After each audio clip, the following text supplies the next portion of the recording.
Hey, it's Nicole. Welcome to my first creative ambassador project for Craft Love. Here are a few of the items that I ordered on my last order, but I end up using a few other items that I ordered as well on this project. I will be providing these tutorials monthly while I'm an ambassador for Craft Love. Craft Love is a website that has amazing supplies from quilting and sewing and stitching to mixed media to card making and scrapbooking. They have a whole bunch of stuff. Great place to find your Ranger products, Dina Wakley, Tim Holtz items, which I think almost all the items I'm using this month are either Dina Wakley or Tim Holtz. So there you go. There's a great promo. So I started off by gessoing my pages. This is a Dina Wakley Media Journal. It has that Kraft page on the left and the white, I think it's watercolor paper on the right, and I used clear gesso on the left and white gesso on the right. I wanted to keep that Kraft paper with that same brown color, but also protect it with gesso. So then the next thing I did was, you'll see I grabbed that Tim Holtz tissue roll, and I'm going to use that on the pages. And since it's kind of see-through, it's really thin tissue paper, you can actually see things behind it. So I wanted to put down some book text first. I grabbed a dictionary pages here, and I'm putting them on the pages. I put it in that crease first so that I could make the pages come together since they're two separate colors. Then I'm going to grab another piece of paper. I really like to use different typefaces and fonts and colors and just a variety in my background. So grabbing another sheet of paper helped with that. And I'm just adhering those pages down with matte medium on the front and the back. My goal here in building up my backgrounds is to make that left Kraft page and the white watercolor paper come together so they don't look like two separate colors. So using first the book text to spread that color on both sides, and then using that Tim Holtz tissue, I'm going to try to accomplish that. So when I grab the tissue, it has that darker area on that left, and I specifically put that on the right page because I wanted that darker color to come across. So I thought that would bring the Kraft over to the white, and then I'll use some brighter pages, a little bit less darker tissue on the left Kraft side, hoping this kind of bridges the gap between the two colors so that when I'm finished you won't notice that they're two different colored pages from my spread.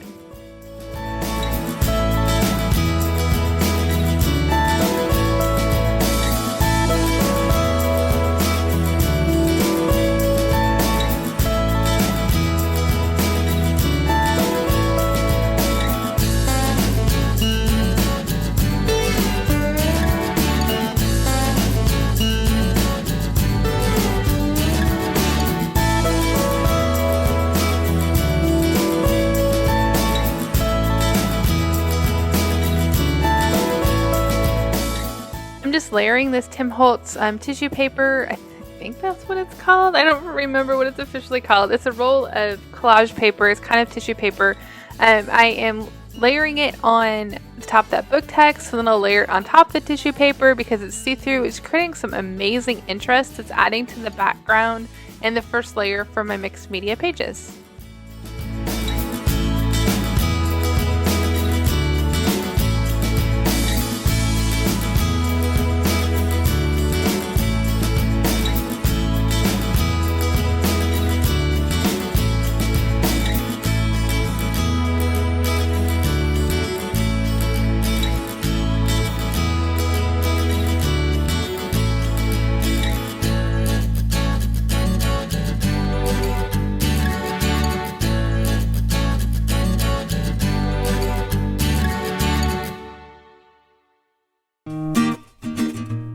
You've probably seen me stop and think and evaluate and figure out a few times. I'm trying to soften the edges, make the book text and the collage tissue kind of come together.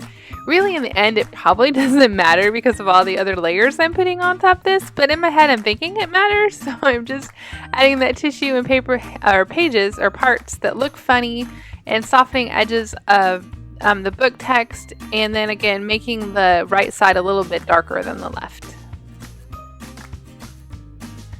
So I'm feeling like I need kind of a bold statement on these pages, something to kind of come to the foreground, something to be bright and really grab your attention. And this is my first attempt at trying something and it didn't work. So I took it away and I'm going to try again with a few other things. But until then, I'm going to start bringing the background together. One thing I really like to do after I add collage paper is add gesso. But because I have that Kraft page on the left, I really couldn't add gesso to that because it would look funny. So instead I grabbed these two Dina Wakley colors, Sand and her Umber. And I'm going to use both of those to kind of make that book text and that collage paper cohesive with the pages, to make them come together, to push it more into the background so that it looks embedded into the pages and not like it's floating on the page. This is also going to add a layer of interest as I add more paint and other elements in the foreground. It's going to just add another layer of mixed media goodness to my background. I'm going to splatter it. I'm going to use the sand and the umber, a little bit of gesso, just add some grunginess and just softening those edges of the pages a bit.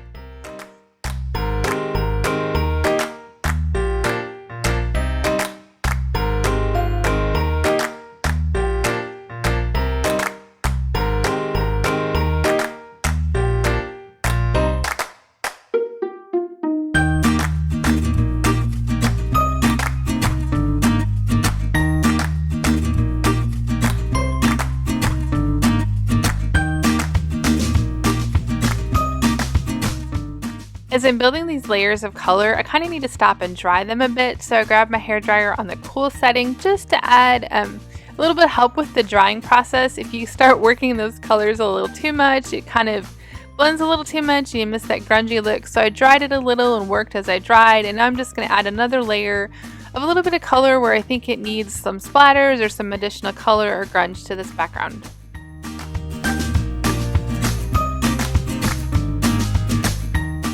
I'm still feeling I need that dark element to these pages, so here's the attempt number 2 of adding just that black something to my background. It just felt like it needed the contrast, darks and lights, and I wanted something black to do that. So that first collage tissue didn't work, and now this is my attempt at a second way of adding that. And you'll see that I try multiple ways to add this collage paper, and it doesn't do what I want it to do. Partially because it doesn't rip the way I want it to rip, and probably partially because it wasn't the right answer. But I did leave this in here for you to see how we all go through a struggle to try to find the right element for our background. And don't be afraid to try things and rip it off if it doesn't work. You'll see I tried this technique, I think 3 different ways, and none of them worked. I ripped them off, and in the end I actually end up using some of this tissue, and you'll just have to wait and see how I use it.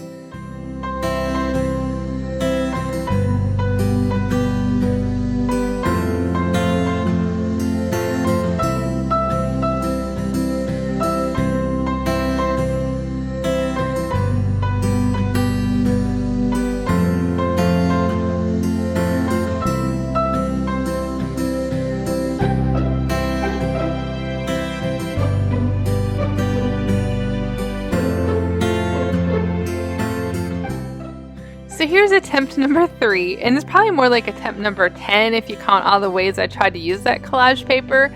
But instead of using collage paper, I decided some bold black stamping was probably the answer.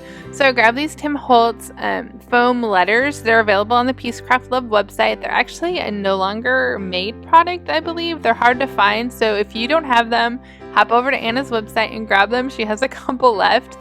You can actually remove them from the background and stamp them individually, but I wanted just a garble mishmash texture of letters here. I didn't want them to say anything. I just wanted them to create texture in my background. So I just stamped them. I used that backing as a stamp. I actually used the whole alphabet as a complete stamp and just stamped them on the background. I didn't care what they looked like. I wanted them to look grungy and faded and graffiti-like, so I'm not really caring. I'm stamping it with Dina Wakley's black gesso on my background. So next I wanted to soften those edges, add a little bit more grunge to those letters, make them look like they just weren't floating on top.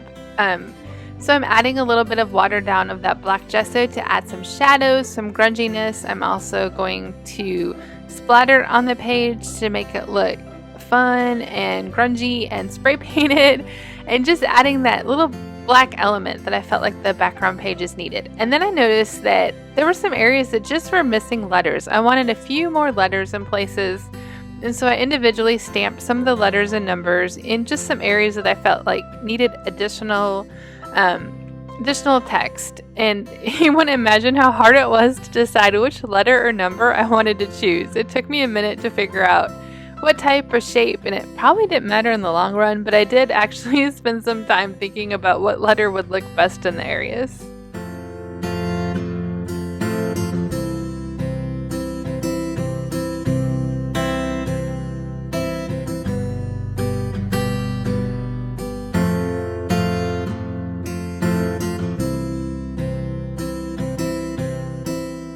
And a little bit more shadow, a little bit more splatter of the paint, and then when it's dry, it's time to add the actual real color to these pages. So I grabbed these 4 colors of Dina Wakley acrylic. They're kind of fall colors, and they're also going to blend really well together. So when you choose a palette that's monochromatic or next to each other on the color wheel, they have colors of each other in them. So orange and yellow and red and the purpley color really blend well together. They're not going to create mud or funny colors on the pages. So I'm starting with the yellow to the orange to the red to the purpley color to allow them to blend together and create an amazing color splash on my pages. I'm trying to think of what to call it. Basically, I'm wanting to add color to my background page for my next technique. And so I don't have a shape I'm creating or a technique other than just wanting these colors to join together because of the reductive stenciling technique I'm going to use next. And so these are probably my 4 favorite colors for doing this technique with. I love when the orange and the purpley colors blend together, the really incredible red color that they create, and they are so fall looking. I was in the fall mood when I was creating this page, and the background kind of led to that dried fall look, and I wanted to add the leaf color. So I'm really creating a fall palette here to do some reductive stenciling next. Just like when I was adding that brown and the gesso and the sand color, I also dried this a little bit before adding a little bit more color. It's kind of good to see what it looks like dried and then decide how much more color you want to add. It allows you to add some more depth of color once you dry it, and then you can top coat it with just a little bit more color to add some deeper depth of color here. And then you'll let this completely dry before moving on to the next step.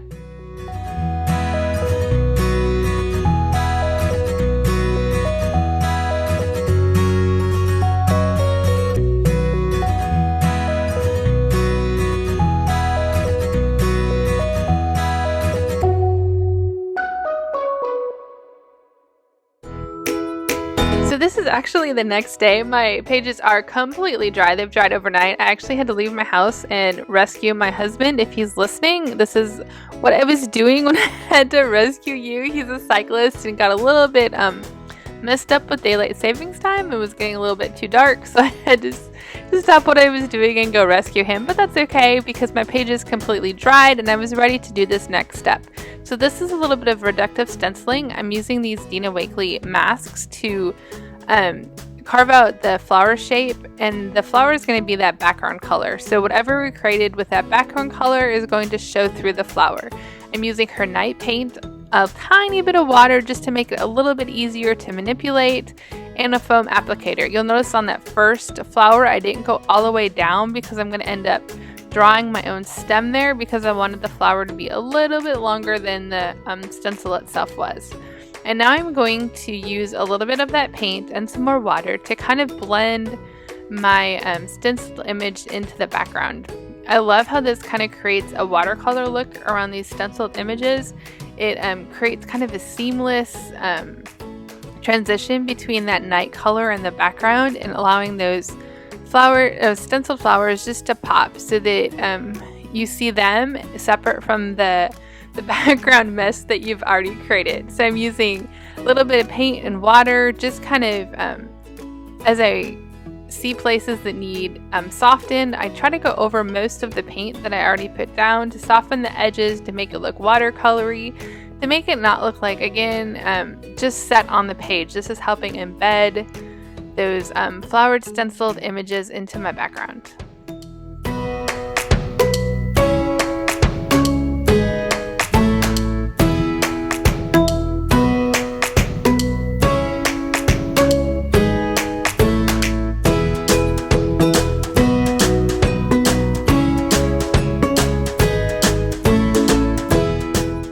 It's important that you do this step while the paint is still wet so you can work with it and move it around, and you can add water and more paint and you can wipe it away.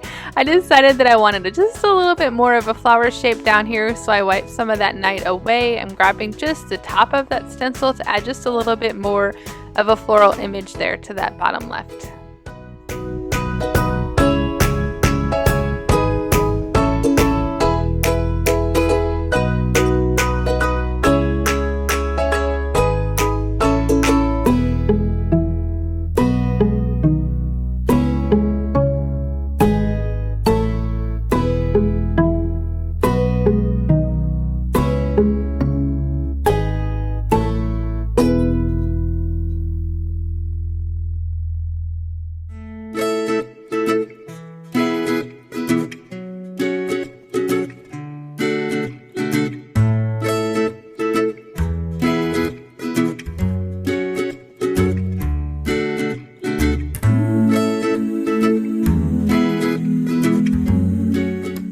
And now that the left is finished and dried, I'm going to start on the right side. So I'm going to use the same exact masked images. However, I'm going to flip them around. I'm going to manipulate them a little bit. On this first one, I'm not going to stamp all the way to the top. So that's one way to get, I only have 2 masks here that I'm using, and I want them to all look different in each application. So in order for this one to look different, I'm not stenciling or using the foam applicator all the way to the top of that stencil. I'm cutting off that little tulip part, and that's going to allow more interest on the pages so that the images themselves aren't repetitive. And then I'm going to flip stencil it again next to it. I'm going to actually go back and add that little like tulipy kind of image to the top because I liked it and I decided it looked different next to it. And then I'm going to use my smaller paintbrush here and fill in some of the places that I didn't get stenciled, make some stems, kind of make those leaves a little bit different shape. Again, I'm manipulating what I've already stenciled to make it look just a tiny bit different from what I stenciled before.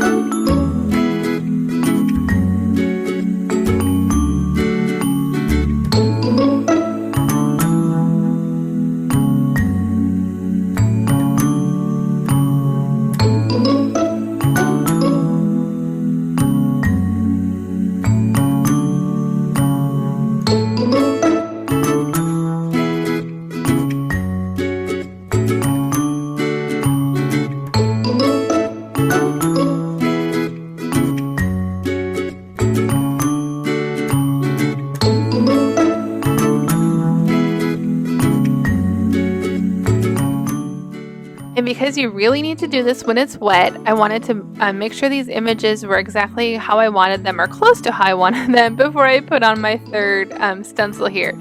So for this one, to make it look different, I flipped it over so it's going the opposite way, and I raised it just a tiny bit, not a whole lot. It's going to look a lot alike from the other one, but even just having it flipped and raised makes it look different. It's not the same height, and the flower shape on top is going in a different direction.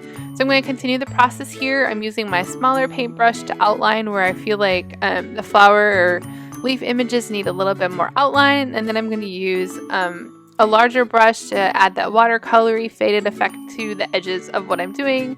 Don't be afraid to grab a baby wipe to wipe out where you have a little bit too much paint. And remember, this is supposed to look kind of watercolory, kind of grungy, not perfect, so I don't care if there's imperfections. In fact, imperfections really add to the interest of this technique.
So I've really got that watercolor look done, that fading into the background done, and I'm adding just a few paint splatters to again help with that fading into the background look, help with the grungy look, add some more interest, and just because they're fun, really.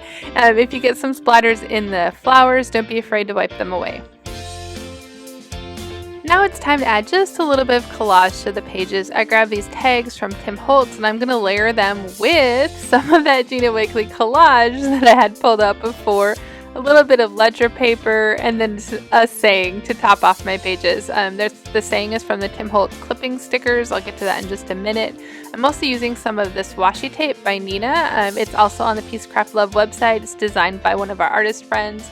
And it's really a cool orange, green, red, purpley. And I really wanted that magenta purpley color part of the washi. So I cut that out specifically because I thought that added the pop of the magenta from the pages. And I'm just going to add a little bit of matte medium to secure these tags and the tissue. And then I realized the tag was a different color on the other side and I liked the other color better, so I flipped it around. And I'm going to adhere my collage to the pages with matte medium. And then I'm going to actually pull out my Tim Holtz tiny attacher to add a little bit more interest and secure them to the pages just a little bit better.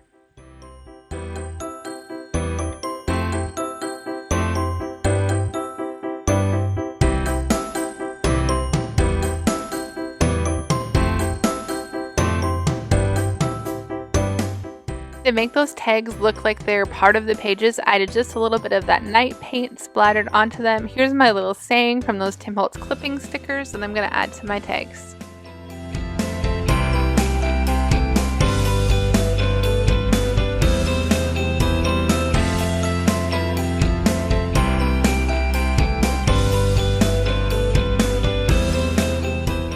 After stapling those tags on, I decided that it would be fun to add just a little word on the right side to kind of bring your eye from the left to the right.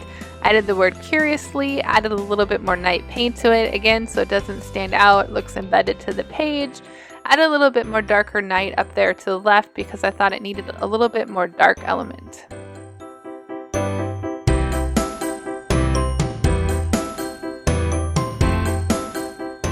And that's it for this fall floral grungy journal page. Can you even tell that the left is a craft page and the right is a white page? I mean, it absolutely came together with that Tim Holtz tissue paper, the bright, cool fall colors, and the stamps that I finally figured out instead of the Dina collage paper, and then the reductive stenciling technique to create those flowers. If you want to try this technique and don't have any of the supplies, hop over to the Piececraft Love website. All of these items, I believe almost all of them, maybe not the Tim Holtz stickers, you'll have to check, but all of them are available on Anna's website. She has provided an amazing discount for you. If you use the code Nicole sent me 10, you'll get 10% off your entire order.